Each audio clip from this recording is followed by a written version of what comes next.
Marami pagkakataon na ang ating Panginoong Kristo ay gumagawa po ng himala, gumagawa po ng mga kababalaghan, gumagawa po ng mga pagpapagaling at nagtuturo po ng mayroong kapangyarihan. At sa kanyang pagtuturo ng mayroong kapangyarihan, humahanga, humibilib ang mga tao. Subalit sa kabila nito, hindi pa rin po siya matanggap na siya ay anak ng Diyos na isinugo ng Amang nasa langit.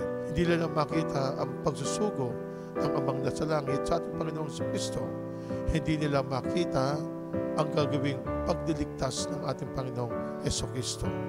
Kailan po kaya mauunawaan at matatanggap ng mga taong ito ang ating Panginoong Kristo? Isusugo at ipapahayag ang anak ng Diyos sa mga bihag na sila'y lalaya. At ang lahat ng mayroong kapansanan ay makakakita, makakalakad, makakakilos, lahat-lahat mangyayari upang mabigyan ng kaluwagan. Sa salita pong iyon, hanginawa ay magising, mamulat ang mga tao. Dagdagan pa po natin ang ating mga pagdarasal, ang ating mga pananalangin.